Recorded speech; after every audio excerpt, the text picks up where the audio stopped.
Did you see the trade that went through? Philadelphia traded all of the draft All of their picks super draft picks for the next 3 years for three to, hundred fifty thousand. yeah, to guess who? Colorado. Oh, it was Colorado. For a second, I was like, was it Cincinnati? No, Colorado. Yeah, Colorado. I think. Okay, well, what do you think about that? What do you think about that? I think for a team like Philadelphia, it makes complete sense because they are not really relying on the draft. Teams with significantly better track records, like, say, Orlando, who seem to find randomly good strikers in the draft, it would make sense for a team like them because I trust Orlando on the talent ID and scouting department to find those strikers in the college system who they can turn into the next Duncan McGuire, who they can turn into the next Daryl DK. I don't trust Philadelphia to be able to do that based on their history, and that's fine. And I think there's nothing necessarily wrong with that. Colorado has shown a pretty good ability to draft center backs, which is worrying if they're getting two center backs from Cincinnati because what are they seeing in these center backs? And I know what they see in Awazium. I was not happy to see that he got sent to Colorado, but their ability to ID defensive players has historically been pretty strong, especially in the draft. Yep. So again, I think it's case by case, right? For Colorado, makes sense. For Philadelphia, makes sense. But if it's Philadelphia sending all their picks to New York City FC, I would be like, why is NYCFC doing this? That doesn't make any sense at all. They never do well in the draft.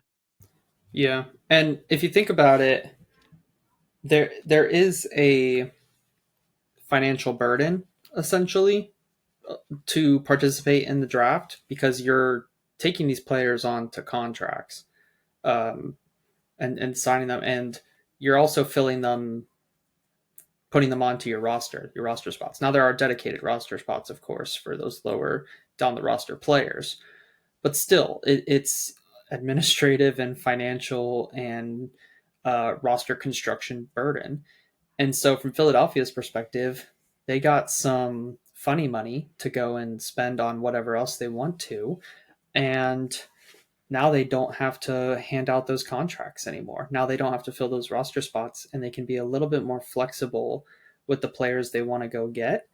Uh, and I wouldn't be surprised to see them like trade to get a spot in the draft to get a player they want specifically, with that money. Like maybe that's the plan, is maybe use that to get the one or two spot, get the player they really really want, and then go on about their business. I Or think they don't, sorry, or they don't participate in the draft and they just use that money to go trade for somebody or whatever. But I think it gives them a little bit more flexibility. And the last point I'll make is they're not the worst team in the league, so they're not historically going to be up in the top five places. So it probably also makes sense for them as a club that since they want to be competitive, they're going to be down in the lower spots in the draft anyway, predictably. So it makes sense for them there as well. And just to build on that, Gavin, they rely so heavily on their academy. They've got a fairly developed academy as well. They move a lot of talent through it to their first team.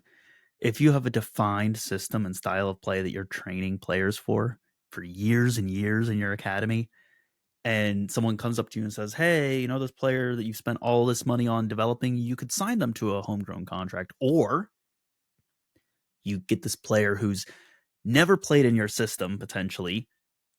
You have no real insight to the same degree as a player that you've watched develop for 5, 6, 7, 8 years in your academy.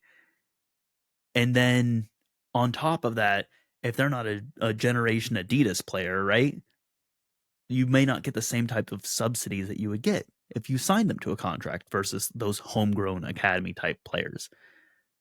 So again, if you have a great academy like Philadelphia, it continues to make sense for the identity of your team to just completely skip the draft. For better or worse, that's it. For them, I 100% get it.